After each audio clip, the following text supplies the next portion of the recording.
आज जब हम जिस मुद्दे के ऊपर बैठे हैं, चीन की सीनाजोरी, तो देश का रक्षा मंत्री का प्रभार भी संभाल रहे हैं अरुण जेटली। उस पर भी उन्होंने एक बहुत बड़ी बात कही है और उन्होंने कहा है कि यह अनसेटल्ड बॉर्डर है, इसकी वजह से कहीं ना कहीं ये दिक्कत आती है। तो आज इसी पर हम बात कर रहे हैं, चीन की सीनाजोरी। और चीन की सीनाजोरी पर आप पहले एक ये रिपोर्ट देखिए और उसके बाद फिर हम बात करते हैं आज अपने बिग स्टोरी बिग डिबेट में इस मुद्दे पर।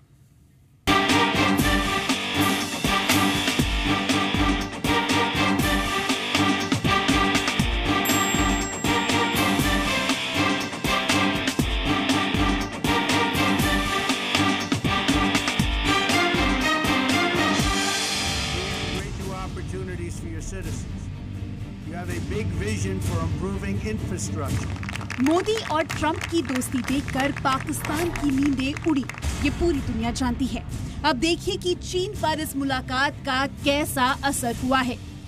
एक तरफ चीन के सैनिक बॉर्डर घुसपैठ करने में लगी है, दूसरी तरफ चीन ने मानसरोवर यात्रा रोक दी है। वो चाइना चाहता है कि जो उसकी पॉलिसी है हम उसको फॉलो करें, और वो जब भी हम थोड़ी सी नज़दीकी किसी और पावर के साथ दिखाते हैं तो चाइना कुछ ना कुछ अपना बिग ब्रदरली एटीट्यूड दिखाता है। सो उनका बेसिकली ये होता है, जब हम पुतिन के साथ करते हैं, सबमिट करते हैं, तभी भी कुछ ना कुछ करेगा। जब भी अमेरिका के साथ किया है, अमेरिका से ज़्यादा उनको फ़र्क पड़ता है। इतना ही नहीं, आज चीन की मीडिया ने दोबारा गीदड़ भभकी देते हुए कहा कि भारत को सबक सिखाया जाना चाहिए। चीन के सरकारी अखबार ग्लोबल टाइम्स में लिखा है कि चीन को हर कीमत पर भारत के सैनिकों को पीछे हटाने के लिए ताकत का इस्तेमाल करना चाहिए। अभी तक ये पता नहीं है कि भारतीय सैनिक किसी की गलती से भड़के या ये भारत सरकार का कोई स्ट्रैटेजिक प्लान है। इससे पहले चीन के विदेश मंत्रालय के प्रवक्ता लुकांग ने भारत के सैनिकों पर सिक्किम से चीन की सीमा में घुसने का आरोप लगाया। चीन का आरोप है कि पहले से मुश्किल संबंधों पर भारत और ज्यादा दिक्कतें पैदा कर रहा है। चीन के विदेश मंत्रालय का ये बयान वहां के रक्षा मंत्रालय के बयान के बाद आया है, जिसमें चीन ने भारत पर आरोप लगाया है कि भारत चीनी सीमा के भीतर डोंगलांग में सड़क बनाने के काम को रोकने की कोशिश कर रहा है। अपने झूठ को सच करने के लिए चीन के रक्षा मंत्रालय ने सिक्किम के चुम्बी वैली में भारतीय और चीनी सैनिकों की झड़प के बाद अपना ये बयान जारी किया था। चीन की तरफ से विवाद यही नहीं थमा, चीन ने सीमा विवाद को मानसरोवर यात्रा से भी जोड़ दिया। उसने कहा कि भारतीय सैनिक तुरंत सीमा से पीछे हट जाए और भविष्य में कैलाश मानसरोवर यात्रा जारी रखना इस बात पर निर्भर करेगा कि भारत इस सीमा विवाद का समाधान कैसे निकालता है।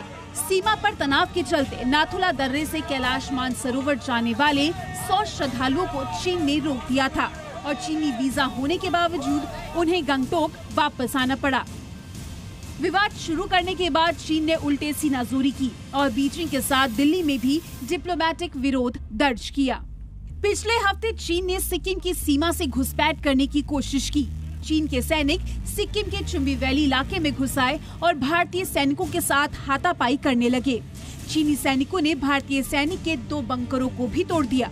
भारतीय जवानों ने ह्यूमन चेन बनाकर चीनी सैनिकों को रोका, लेकिन इसके बाद भी चीन की सेना भारतीय सैनिकों के साथ हाथापाई करती रही और अब चीन उल्टे भारत पर आरोप लगा रहा है। लाइन ऑफ एक्चुअल कंट्रोल पर भारत और चीन के सैनिकों के बीच अक्सर नोकझोंक की खबर आती रहती है, लेकिन अब चीन को उसी की भाषा में जवाब देने की जरूरत है। आज बिग स्टोरी बिग डिबेट का पहला सवाल, क्या भारत अमेरिका की दोस्ती से डर गया चीन? क्या पाक के इशारे पर काम कर रहा है चीन? क्या भारत को डरा रहा है चीन? तो ये वो कुछ सवाल है जो अपने इस डिबेट के दौरान उठाएंगे। मेरे साथ कौन कौन इस पैनल में, पहले आपको बताता हूं। मेरे साथ सीनियर जर्नलिस्ट पुष्पेश पंत साहब हैं, मेरे साथ राजीव नयन हैं, आप सीनियर रिसर्च एसोसिएट हैं IDSA के, थोड़ी देर में जुड़ेंगे। मेरे साथ अभय दुबे हैं, कांग्रेस के प्रवक्ता। मेरे साथ SD मुनि साहब हैं, फॉर्मर डिप्लोमेट हैं। Major general retired Vishambar Dayal हैं, चेयरमैन है national council on defence and aerospace और डिफेंस एक्सपर्ट है। और थोड़ी देर में मेरे साथ नरेंद्र तनेजा जो कि बीजेपी के लीडर हैं, वो भी ज्वाइन करेंगे। आप सभी लोगों का बहुत स्वागत है। और SD मुनि साहब, आपसे इस डिबेट को ओपन करता हूं। सर, हमने देखा किस तरह से पीएम मोदी अमेरिका गए, वहां पर प्रेसिडेंट ट्रंप के साथ उनकी एक अच्छी मुलाकात हुई और उसके बाद आतंकवाद के खिलाफ एक बड़ा ज्वाइंट स्टेटमेंट आया। सलाउद्दीन के ऊपर यूएस ने सैंक्शन लगाए, ग्लोबल टेररिस्ट अनाउंस किया। और इधर इस बीच जब ये सब कुछ हो रहा था तो सिक्किम में चीनी और भारतीय सैनिकों के बीच हाथापाई की खबर आई, तस्वीरें आई कैसे एक दूसरे से वो उलझ रहे हैं। आज जब चीन का मीडिया ये कहता है कि पाकिस्तान के मुद्दे पर जो उन्होंने कहा कि भारत अमेरिका के पास जो जा रहा है वो बहुत सही नहीं है, बड़ी सतही दोस्ती है और भारत को इसके कॉन्सिक्वेंसेस झेलने पड़ेंगे, तो इसको आप कैसे देखते हैं? क्या ये न माने कि चीन सीना जोरी दिखा रहा है और क्या ये न माने कि उसको भारत और अमेरिका की दोस्ती पसंद नहीं आ रही? देखिए, ये सीना जोरी भी है और चीन की उलझन और घबराहट भी है, दोनों ही बातें हैं। पहली बात, अमेरिका और भारत का जो समिट मीटिंग अभी हुआ है उसके होने से पहले ही चीन ने एक ऑफिशियल बयान जारी किया गया और उस बयान में उन्होंने साफ कहा कि अगर आप ऐसी दोस्ती करेंगे जिससे हमें हमारे ऊपर दबाव पड़ेगा तो वो ठीक नहीं होगा। ठीक बात। तो शुरू से ही चीन इस बात से परेशान है कि अगर भारत और अमेरिका की दोस्ती और अगर वो एक सैनिक दोस्ती के रूप में उभर कर आई तो उनकी बहुत परेशानी होगी। लेकिन ये सिर्फ पाकिस्तान का ही बात नहीं है। जो अगर आप जॉइंट स्टेटमेंट देखें भारत और अमेरिका का तो उसमें इंडियन ओशन का जिक्र किया गया है। हालांकि सावधानी से साउथ चाइना सी को दूर लगा कर रखा हुआ है, लेकिन उसमें जापान के साथ जो एक्सरसाइज होने वाली है उसका भी जिक्र है। और वो सारे इस बात को इंगित करते हैं कि चीन अगर अपना दबदबा इस क्षेत्र में बढ़ाने की कोशिश करेगा तो उसको रोका जाएगा। दूसरा प्रश्न ये सीमा वाला आ गया है। इसमें अभी चीन का एक ऑफिशियल बयान और आया है, उसमें उन्होंने भूटान को भी घसीटा है बीच में, क्योंकि ये जो वारदात हुई है वो शायद ट्राई जंक्शन पे हुई है, भारत चीन और भूटान की ट्राई जंक्शन पे, और उसका कुछ एरिया ऐसा है जो चीन दबा के बैठा हुआ है और भूटान का उस पर दावा है। वो तो कह रहे लेजिटिमेट है ना, तो भूटान का यहाँ पर कोई नहीं, भूटान का दावा है वहाँ पर, जो रोड कंस्ट्रक्शन कर रहे हैं वो लेजिटिमेट है, उनका बयान आया है। जी जी, तो वो वहाँ सड़क बनाना चाहते हैं और ये जो अपना इनका ओबोर प्रोजेक्ट है उससे उसको आगे जाकर जोड़ना चाहते हैं। तो भूटान वाले उससे परेशान है और भारत चूंकि ट्राई जंक्शन पे बैठा है और उससे सिक्किम के रास्ते से निकल के जाना चाहते हैं, इसलिए भारत के लोगों ने उनको रोकने की कोशिश की तो वो बौखलाए हुए हैं। तो दोनों तरफ से उनको लग रहा है कि ऐसी परिस्थितियां पैदा हो रही है जिसमें उनके ऊपर दबाव बढ़ेगा और खास तौर से भारत और अमेरिका की दोस्ती उनको बहुत खलेगी। ठीक है, मैं एक बार जो आपने बताया मैं एक बार फिर से अपने व्यूअर्स को और डिटेल में बता देता हूं। जो सर कह रहे हैं एसडी मुनि साहब, दरअसल चीन सिक्किम सेक्टर के डोंगलांग इलाके में एक सड़क बना रहा है जिसे डोकलाम इलाका कहते हैं और इस इलाके का एक हिस्सा भूटान के पास भी है। चीन का भारत के अलावा भूटान से भी इस इलाके को लेकर विवाद है और दोनों के बीच 24 बार इसको लेकर बातचीत हो चुकी है और चीन की आर्मी ने हाल ही में सिक्किम सेक्टर में घुसने की कोशिश की, भारतीय जवानों से हाथापाई की, हमारे 2 बंकर भी तोड़े हैं। पुष्पेश पंत साहब, चीन के साथ सही बात है बॉर्डर पर आज तक गोली नहीं चली, लेकिन यह भी सही बात है कि बॉर्डर पर चीन के साथ अक्सर कहीं ना कहीं धक्का हाथापाई की खबरें, टेंशन की खबरें आती रहती हैं। रक्षा मंत्री अभी हमारे साथ जुड़े हुए थे, थोड़ी देर पहले जी बिजनेस के एडिटर के साथ बात कर रहे थे और उन्होंने चाइना के ऊपर उनसे सवाल पूछा तो वो कह रहे हैं कि ये अनसेटल्ड बॉर्डर की कंसिक्वेंसेज है। करीब 3800 से 4000 किलोमीटर की जो सीमा है वो अनसेटल्ड बॉर्डर की वजह से कहीं ना कहीं ये हो रहा है। आप मानते हैं अनसेटल्ड बॉर्डर का ही कारण है, इसका कारण है या इसके कुछ और भी कारण है?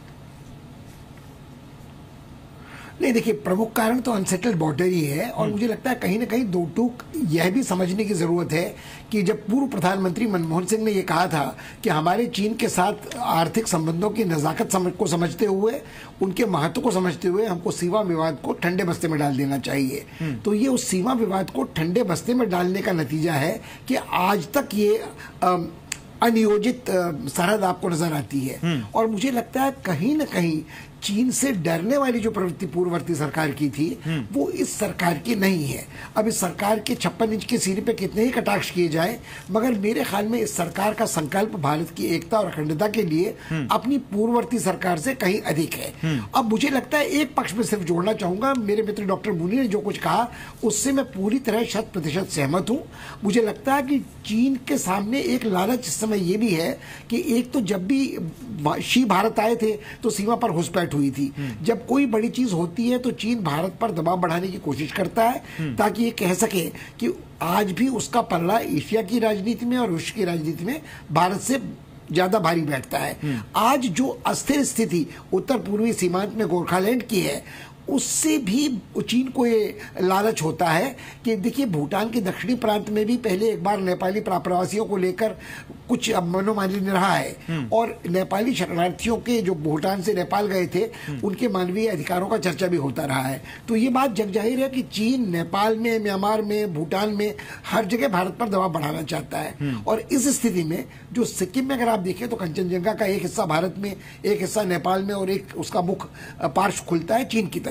तो चीन को इस बार ये अच्छा मौका मिला हुआ है कि इस बहाने वो कई विवादों को एक सन्निपात ज्वर के रूप में भारत को परेशान करने के लिए सामने उद्घाटित कर सके। ठीक है, मैं यहाँ पर डिफेंस एक्सपर्ट विशंबर दयाल जी के पास जाऊंगा, फिर आता हूं अभय दुबे आपके पास। विशंबर दयाल साहब, लेकिन क्या ये बौखलाहट उस परिप्रेक्ष्य में भी ना देखें जब पाकिस्तान के ऊपर कहीं ना कहीं एक बड़ा प्रेशर आया, जब सैयद सलाहुद्दीन को ग्लोबल टेररिस्ट अनाउंस किया गया और जिस तरह से पाकिस्तान चीन की गोद में जाकर बैठा है, सीपेक जिस तरह से 4600 करोड़ डॉलर का ह्यूज इन्वेस्टमेंट पाकिस्तान में कर रहा है चाइना, क्या ये उसकी बौखलाहट भी ना देखें? देखिए, एक बात तो बहुत क्लियर है कि कहीं ना कहीं जो जब भी, और खासकर इस बार जो भारत के प्रधानमंत्री का जो अमेरिका का विजिट था, उससे पहले ही चाइना ने, अगर आप देखें तो जून फर्स्ट वीक में ही इंट्रूजन की है, बंकर डिस्ट्रॉय किया है और उसके बाद 20 जून तक किसी किस्म की फ्लैग मीटिंग एक्सेप्ट नहीं की। तो ये अपने आप में दर्शाता है कि वो इसको किसी तरह हाईलाइट करना चाहता था, प्रेशर टैक्टिक्स खेलता है और ये आज से नहीं, पिछले कम से कम 15-20 साल से चाइना कर रहा है। तो पाकिस्तान का रुख जरूर लेगा वो, लेकिन आज मैं समझता हूं चाइना खुद अपने आप में ये सोचता है कि भारत अब तरक्की कर रहा है, भारत ने पाकिस्तान को एक साइड में एक छोटी प्रॉब्लम लगा लिया जिसको भारत बड़े कॉन्फिडेंस से डील कर सकता है और जितना मर्जी आप पाकिस्तान को उकसाओ, पाकिस्तान भारत को न्यूट्रलाइज नहीं कर सकता।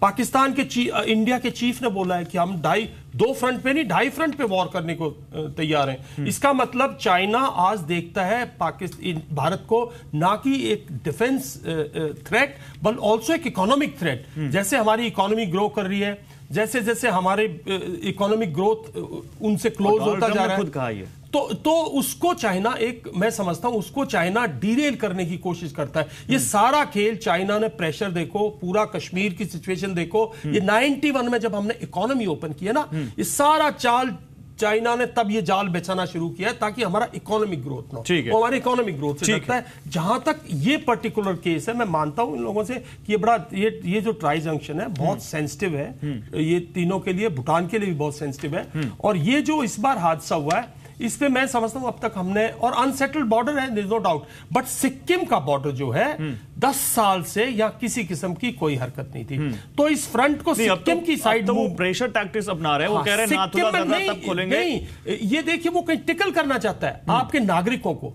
सिक्किम में आना, नथुला में आना, मानसरोवर पे आना, ये उसकी एक पॉलिटिकल चाल है ताकि हमारी जो पॉलिसीज हैं, हमारी गवर्नमेंट है, हमारा देश है, उसको छोटा दिखाए। देखिए ये हादसे वहां होते रहते हैं, आप देखिए फिगर्स देखिए, कभी 200 कभी 500, लेकिन ये सेंसिटिव है क्योंकि हमारे जो टूरिस्ट है वहां पे जो मानसरोवर जा रहे हैं, उससे देश में जो बैकलैश है ना, ये उसको भी अट्रैक्ट करने का है। तो हमें इस पे थोड़ी संयम बरतना पड़ेगा। ठीक है, मैं अभय दुबे आपके पास आऊंगा। मौसम कुछ खराब है, इस वजह से नरेंद्र तनेजा जी से जुड़ने में कुछ देर हो रही है, उनसे जुड़ेंगे। लेकिन अभय दुबे, क्या आपको भी लगता है कि नहीं, ये जो सरकार की जो अभी की जो यहां पर सरकार जिस तरह से इस पूरी स्थिति से डील कर रही है सही है, और कहीं ना कहीं चीन के साथ आप बहुत गर्मजोशी से या बहुत ज्यादा एग्रेसिवनेस से बात नहीं कर सकते? और क्या आपको लगता है कि ये जो ट्रंप और मोदी जी का जो विजिट हुई और उसके बाद जो दोनों में गर्मजोशी दिखी, उसका भी रिपरकशन है ये?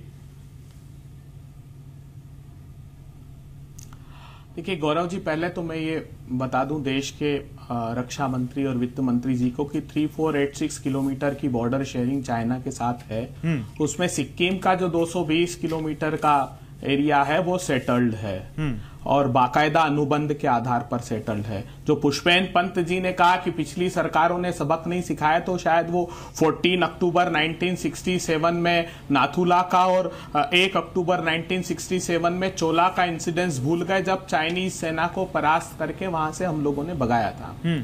बड़ी बात ये कही जा रही है, जो 20 साल से ईंट दर ईंट, चाहे वो नरसिम्हा राव जी हो, गुजराल साहब हो, अटल बिहारी वाजपेयी जी हो या मनमोहन सिंह जी हो, वो यूरोपियन यूनियन से, यूएस से, स्ट्रेटेजिकली चाइना से और रशिया से हमने जो फॉरेन पॉलिसी हमारी रही है उससे संबंधों का स्थायित्व था, वो कहीं ना कहीं बिखराव की ओर जा रहा है। आपने कहा कि कल अमेरिका गए और बहुत बड़ा अनाउंसमेंट हुआ, जो एग्जीक्यूटिव ऑर्डर है उनका 12234 सलाउद्दीन के लिए, वो क्या कहता है? वो ग्लोबल टेररिस्ट यूनाइटेड नेशंस के सिटीजन्स के लिए घोषित किया है उन्होंने। वहां संपत्ति नहीं रख सकता, नागरिकों से संबंध नहीं रख सकता।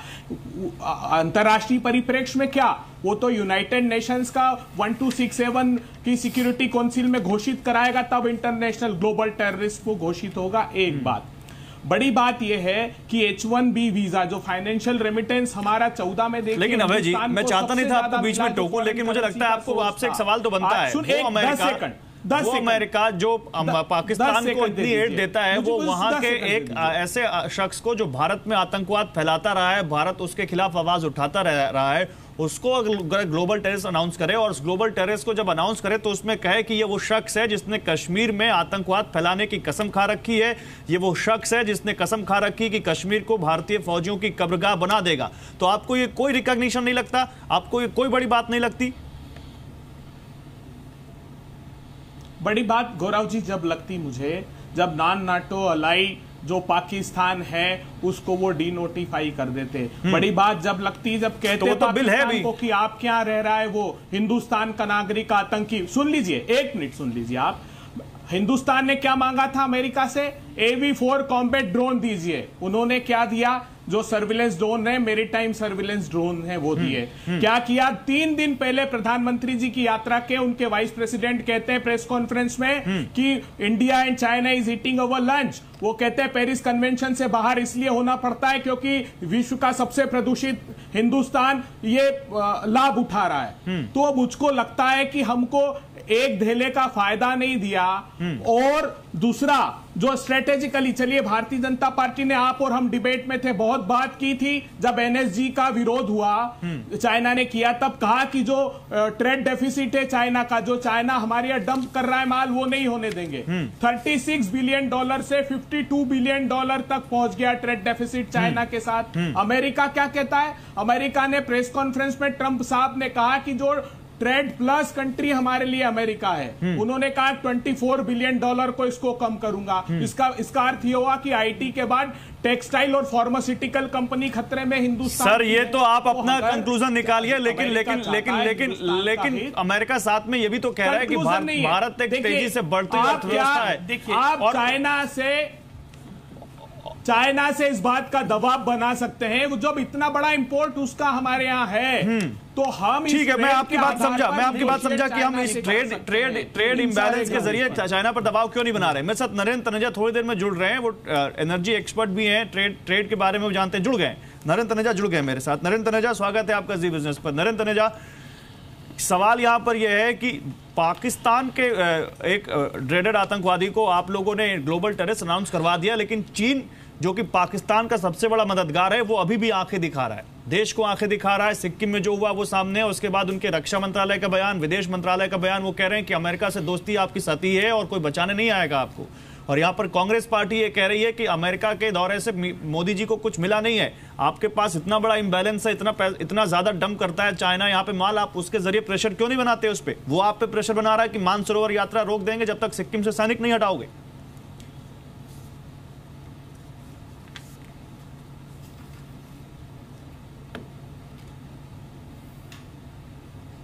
तनेजा जी, आवाज आ रही है आप तक मेरी? लगता है कोई तकनीकी दिक्कत है। मैं SD मुनी साहब से इस सवाल का जवाब लेता हूं। SD मुनी साहब, ये सवाल जो कह रहे हैं, मैं सर आप रुकिए, आ रहा हूं सर, रुकिए, बहुत बोला आपने, एक मिनट रुकिए, अभी बहुत टाइम है। SD मुनी साहब, जो बात ये कह रहे हैं आप मानते हैं इस बात? ये चीन पे इकोनॉमिक प्रेशर भी बढ़ाया जा सकता है। आप देख रहे हैं कि कुछ राजनीतिक तबकों में ये बात होने लगी है कि चीन के सामान का बायकॉट कीजिए।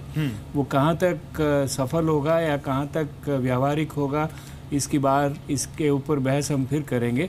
मैं सलाउद्दीन वाले मुद्दे पे जो आपने उठाया, एक बात कहना चाहता था कि सलाउद्दीन को आइडेंटिफाई करने से सिर्फ पाकिस्तान ही इन्वॉल्व नहीं है, डायरेक्ट चीन पर असर होता है।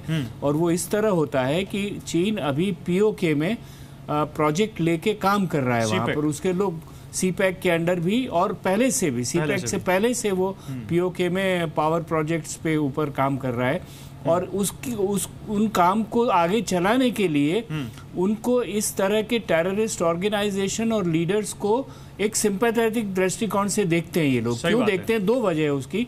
एक तो ये लोग हिंदुस्तान को परेशान कर रहे हैं इसलिए देखते हैं, और दूसरा वो सिंसियांग के साथ जो बॉर्डर है उसमें ये मुस्लिम एक्टिविस्ट उधर नहीं जाएं और कुछ नहीं करें, तो इसीलिए सलाउद्दीन को आइडेंटिफाई करने का सीधा असर चीन पर भी पड़ता है, पाकिस्तान के साथ साथ। तो मैं ये बात जोड़ना चाहता था कि इससे चीन को सीधी परेशानी हो रही है और इसीलिए कहीं ना कहीं ये भी उसकी बौखलाहट का नहीं, कारण इसमें है। आप वो अजहर वाला मुद्दा याद कर लीजिए, यूनाइटेड नेशंस में वो उनको आइडेंटिफाई नहीं करने देंगे। और मैं समझता हूं कि अगर ये मुद्दा यूनाइटेड नेशंस जाएगा तो वहां पर भी हमें ये देखना पड़ेगा कि चीन का रवैया क्या रहता है। मैं नरेंद्र तनेजा मेरे साथ फोन लाइन पर है, मैं आ रहा हूं विशंबर जी। नरेंद्र तनेजा मेरे साथ फोन लाइन पर जुड़े हुए। नरेंद्र तनेजा, चीन क्या पाकिस्तान के ऊपर जो प्रेशर बना पीएम मोदी की इस अमेरिका विजिट से उससे बौखलाया हुआ है? चीन क्या सैयद सलाउद्दीन को ग्लोबल टेररिस्ट अनाउंस करवाने के बाद बौखलाया हुआ है? और क्या आपको लगता है जिस तरह से उसने मानसरोवर यात्रा रोकी है नाथुला दर्रे से, कह रहा है कि सिक्किम से अपनी फौज विड्रॉ करो नहीं तो ये तब तक शुरू नहीं होगी, जिस तरह से वो प्रेशर बना रहा है, क्या भारत के पास भी कोई रास्ता है क्या चीन के ऊपर प्रेशर बनाने का, उसकी सीनाजोरी के खिलाफ कोई जवाब देने का? नहीं, देखिए पहली बात तो यह है कि देखिए अमेरिका का जो भारत का प्रधानमंत्री का विजिट था वो इतना सफल रहा है, उसमें पूरी दुनिया में चर्चा। अगर चीन की जो परेशानी है, जो तमाम तरीके से वो एक्सप्रेस कर रहा है, बौखलाहट आप उसको कह सकते हैं, वो परेशानी क्यों है? क्योंकि उनको लग रहा है कि इतना सफल विजिट हो गया, इतनी उपलब्धि हो गई, और वो व्यक्ति जिसको पाकिस्तान पाल रहा है अपने दामाद की तरह, उसको ग्लोबल टेररिस्ट डिक्लेयर कर दिया गया। तो वो इस चीन की जो परेशानी है, देखिए कांग्रेस को ये बातें समझ में नहीं आई, लेकिन चीन को समझ में आ रही है कि भाई कितना सफल विजिट हो गया। भाई कांग्रेस को तो ग्लाकोमा हो गया है, उनको दिखता नहीं, आज छोड़िए उनको, लेकिन चीन की जो बौखलाहट है वो इसको लेकर के है। पहली बात तो विजिट बहुत सक्सेसफुल, साथ में ये कि जो चीन आज अमेरिका के लिए पूरे एशिया में दो परेशानियां हैं, एक तो मिडिल ईस्ट और दूसरी परेशानी है चीन।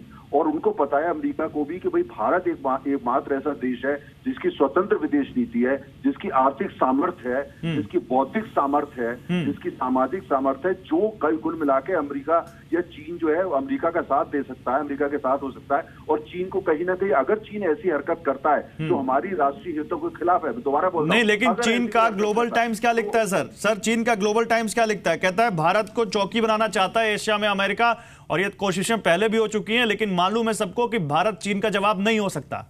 गौरव देखिए, आपने बहुत अच्छी चर्चा करी है। ग्लोबल टाइम्स, मैं चाइना जाता रहता हूं, ग्लोबल टाइम्स के एडिटर से भी मिला हुआ हूं। ग्लोबल टाइम्स वहां पे मशहूर है कि वो इस तरह की प्रोवोकेटिव बातें करता है। हर शब्द ग्लोबल टाइम्स में छपता है, जरूरी नहीं है कि वो चीन की जो है नीति हो। तो इसलिए हमको ये देखना पड़ेगा कि आज चीन के जो विदेश मंत्रालय के प्रवक्ता ने बयान दिया वो हैरान करने वाला वक्तव्य था, और जो लेकिन ग्लोबल टाइम्स तो बहुत कुछ लिखता है। लेकिन मेरा ये मानना है, देखिए चीन जो एक ऐसा देश है, बड़ी शक्ति है एशिया के अंदर, उसको नहीं नकारा जा सकता। लेकिन हम ऐसा माहौल भी बना दें कि चीन भी पाकिस्तान की तरह बन जाए हमारी, और वो तो हमको देखना, चीन के साथ कूटनीति, हमको परिपक्व कूटनीति अपनानी पड़ेगी जो अपनाई जा रही है। जहां वो हमारे लिए परेशानी खड़ी करेगा हम परेशानी खड़ी करेंगे, जहां सहयोग करेगा हम सहयोग करेंगे। जहां पे अभी 2-3 हफ्ते पहले आपने देखा कि जो शंघाई कोऑपरेशन ऑर्गेनाइजेशन है उसमें चीन और उनकी अगुवाई में भारत भी उसमें शामिल हुआ। वहां पे हम लोग कोऑपरेट कर रहे हैं। भी शामिल हुआ। बैंक का हेडक्वार्टर वहां पे आएगा, एक भारतीय कामत साहब उसके जो है सीईओ हैं। तो जहां कोऑपरेशन है कोऑपरेशन होगा। अगर आंख दिखाने की बात है, गौरव में आपको एक बात कहना, हमारी सरकार किसी की आंख वो इस तरह की वो हमें देखने की आदत नहीं है। आंख में आंख डाल के बात करेंगे। सर वो क्या कह रहे हैं? आपने कहा ग्लोबल टाइम्स की बात पे मर जाइए, मैं नहीं जाता हूं। मैं आपको फॉरेन मिनिस्ट्री के स्पोक्स पर्सन लू कांग का बयान सुनाता हूं, जिसका आपने जिक्र किया था। लू कांग ने कहा कि अपने इलाके से हम कभी समझौता नहीं करेंगे, उम्मीद है कि भारत भी इसी दिशा में काम करेगा और तुरंत अपने उन जवानों को पीछे हटने को कहेगा जिन्होंने चीन की सीमा में घुसपैठ किया। और इतना कहने के बाद चाइना ने बीजिंग में इंडियन हाई कमिश्नर के सामने और दिल्ली में अपने हाई कमिश्नर के सामने विरोध भी दर्ज कराया है। तो आप इसी को अगर माने और इसी कॉन्टेक्स्ट में बोलें तो वो तो आपको आंखें दिखा रहा है नहीं गौरव, देखिए गौरव बात सुनिए, ये देखिए ये जो उन्होंने वक्तव्य दिया, मैंने ही उसकी चर्चा करी, ऐसा वक्तव्य हमारी तरफ से भी आ जाएगा, उनके राजदूत को हम भी बुला लेंगे। जो जिस वो सीमा की बात कर रहे हैं वो भारत की जमीन है, वो चीन की जमीन नहीं है। वो जिस सीमा की बात कर रहे हैं, और जहां तक बात है अगर दोनों में बातचीत हो रही है बॉर्डर को लेकर के, जो उस बॉर्डर की जो क्लियर लाइन कैसे ड्रॉ, उस पर बातचीत चल रही है, मेरा मानना है देखिए चीन और पाकिस्तान को हमको अलग कैटेगरी में रखना पड़ेगा। अगर कैसे रखेंगे सर? चाइना पाकिस्तान को इतना फंड दे रहा है, आप कह रहे हैं अलग रखना पड़ेगा। चाइना तो पाकिस्तान को अपने पास लेके बैठा है। मैं आता हूं पुष्पेश, मैं सर एक आप मौका देता हूं सर। अच्छा, अपनी बात कंप्लीट कर लीजिए, फिर मैं पुष्पेश साहब के पास जा रहा हूं। कंप्लीट कर लीजिए। कि पाकिस्तान वो देश है जो टेररिज्म को एक्सपोर्ट करके जो भारत को ध्वस्त करना चाहता है, और उनका ये स्टेट पॉलिसी है टेररिज्म भारत में एक्सपोर्ट करना और कश्मीर में एंट्री, स्टेट पॉलिसी है। और पाकिस्तान का आज हमने अच्छी तरीके से कहां तक गला पकड़ रखा है, ये पाकिस्तान से आप पूछिए। चीन की जो बात है, चीन को हम अलग सर पाकिस्तान का गला पकड़ रखा है कि नहीं, लेकिन चाइना जो उसके पीठ को सरा रहा है वो तो आपको आंखें दिखा रहा है। मैं पुष्पेश पंत साहब, मैं विशंबर दयाल साहब के पास जाऊं उससे पहले 30 सेकंड में आपसे एक सवाल लेना चाहता हूं। पुष्पेश पंत साहब, क्या वाकई अब ये वक्त है जब हम चाइना और पाकिस्तान को अलग अलग करके देखें? नहीं, देखिए मैं बिल्कुल तनेजा साहब से सहमत हूं कि इनको हम अलग करके देखें या न देखें, मगर दोनों के बारे में नीति हमारी अलग होनी जरूरी है। चीन के साथ सहकार और मुठभेड़, इनके बीच का संतुलन बनाना होगा, मगर पाकिस्तान के साथ ऐसी कोई मजबूरी नहीं है। पाकिस्तान और भारत की कोई समानता नहीं है। जो असली प्रतिस्पर्धा है वो भारत और चीन के बीच में है। 21वीं सदी के आने वाले वर्षों में चलती रहेगी। ऊर्जा सुरक्षा हो, खाद्य सुरक्षा हो, बड़ा बाजार हो, श्रम शक्ति हो, या एशिया में वर्चस्व के लिए सामरिक संघर्ष हो, इसमें सहकार और संघर्ष साथ साथ चलते रहेंगे। पाकिस्तान के साथ ऐसी कोई मजबूरी नहीं है। तो क्या करना चाहिए विशंबर दयाल साहब? पाकिस्तान के साथ तो हम आंखें मिला के बात करते हैं, चीन के साथ कर पाएंगे? देखिए ऐसा नहीं है, हम चीन से भी आंखें मिला के बात करते हैं। मैं आपको एक आश्वासन दिलाना चाहता हूं कि ये केसेस कुछ हाईलाइट हो जाते हैं, लेकिन सीमा पर ऐसा नहीं है कि आपका सैनिक आंखें नहीं मिलाता, आपका सैनिक सीना नहीं मिलाता, आपका सैनिक सिर्फ हथियार नहीं चलाता, क्योंकि ये पीसफुल बॉर्डर है हमारा। जैसे एलसी पाकिस्तान के खिलाफ जैसे हमारी रोज फायरिंग होती है, फायरिंग नहीं होती, लेकिन यहाँ जो एक बात मैं मानूंगा डिफेंस मिनिस्टर की भाई ये अनसेटल्ड बॉर्डर है, पूरी इंडियन आर्मी मानती है। एक बात और भी मानेंगे आप, जितना मर्जी गूगल हो कुछ भी हो, वो इलाका इस तरह से है, क्योंकि जमीनी हालात इस तरह से हैं कि कई बार हम भी क्रॉस कर जाते हैं, कई बार वो भी क्रॉस कर जाते हैं। लेकिन ये इंट्रूजन हाईलाइट हुआ है स्पेसिफिकली बिकॉज चाइना इसको आपको एक संदेश देना चाहता है, और वो संदेश यही है कि आप अमेरिका के साथ मिलके चाइना के खिलाफ कोई भी साजिश करते हो, चाइना के खिलाफ कोई भी स्ट्रैटेजी बनाते हो, आप पाकिस्तान को न्यूट्रलाइज कर। पाकिस्तान एक उसका बहुत स्ट्रांग एलाय है, ठीक है, इसमें कोई डाउट की बात नहीं। टेररिज्म जो है पाकिस्तान से सिर्फ पाकिस्तान स्पॉन्सर्ड नहीं है, चाइनीज स्पॉन्सर्ड है। जितने ये पाकिस्तान जितनी भी तंजीमें हैं, इसमें मनी कहां से आती है? चाइना से 100% स्पॉन्सर्ड है। तो इसमें चाइना की फुल बैकिंग है, और मैं समझता हूं कि हमें चाइना को जरूर, हमें चाइना से, पर हमें किसी चाइना की साइकोलॉजी समझो। और मैं समझता हूं कुछ जगहों पे जैसे हमने यूरोप में उनका साथ बिल्कुल हम नहीं गए, ओपन नहीं अटेंड किया। जैसे हमने पहले एनएसजी में उसने विरोध किया, लेकिन हमने फिर भी बॉदर नहीं की। मैं समझता हूं इस किस्म से हमें एक ऐसी पॉलिसी, फॉरेन पॉलिसी करनी चाहिए जिसे रेसिप्रोकेटिव कहते हैं, कंप्लीट रेसिप्रोकेट। अगर आप कुछ नहीं करते, हम भी आपका जवाब उसी तरह देंगे। ठीक है, अगर आप असर्टिव पॉलिसी, जिस रेसिप्रोकेटिव पॉलिसी की आप बात कर रहे हैं, इस पॉलिसी को कुछ दिन पहले भारत सरकार के मंत्री पीयूष गोयल ने भी बोला था कि हम भी कुछ ऐसा करेंगे, अगर वो हमारे लिए मार्केट नहीं खोलते तो हम उनके लिए मार्केट नहीं। बिल्कुल रेसिप्रोसिटी साहब। आज वक्त है जब हम ना फाइनेंशियली वीक है, डिफेंस में अमिताभ एक न्यूक्लियर पावर है साहब, एक छोटी सी न्यूक्लियर पावर पाकिस्तान अगर आपको बार बार न्यूक्लियर धमकी देता है, ये भूल जाए कि आज हम 1962 की सिचुएशन पे, आपके पास एक बहुत ट्रेंड आर्मी है। मैं मानता हूं उनका इंफ्रास्ट्रक्चर, उनकी प्रिपरेशन इस बॉर्डर पर हमसे बेहतर। मैं एक दूसरा एंगल लेना चाहता हूं यहां पर। मैं आ रहा हूं अभय दुबे आपसे, मुनी साहब से एक रिएक्शन ले लूं, फिर आता हूं आपका। मुनी साहब, ये जो न्यूयॉर्क टाइम्स ने एक ये लेख लिखा पीएम मोदी और ट्रंप की जो मुलाकात हुई उसके बाद, वो कह रहा है कि इस मुलाकात के दौरान दोनों नेताओं की जो आत्मीयता थी, जिस तरह से वो एक दूसरे से मिल रहे थे, गले मिले, वो काफी हद तक चीनी राष्ट्रपति शी जिनपिंग को दिखाने के लिए थी। तो ये न्यूयॉर्क टाइम्स क्या कहना चाहता है, क्या दिखाने के लिए थी? न्यूयॉर्क टाइम्स और अमेरिका की जो स्ट्रेटेजिक कम्युनिटी है, उसका काफी सारा एम्फेसिस हिंदुस्तान के साथ दोस्ती में इसीलिए है कि चीन को बैलेंस करे, इसमें कोई दो राय नहीं है। और इसीलिए ये एग्रीमेंट के बाद भी, जॉइंट स्टेटमेंट के बाद भी जो टेक्नोलॉजी देने की बात है, पिछली बार ऐश कार्टर जब आए थे उन्होंने कहा था कि अब हमारा खाली बेचने खरीदने का रिश्ता नहीं रहेगा, हम यहाँ प्रोडक्शन करेंगे, हम इसको इवॉल्व करेंगे न्यू वेपन सिस्टम्स को।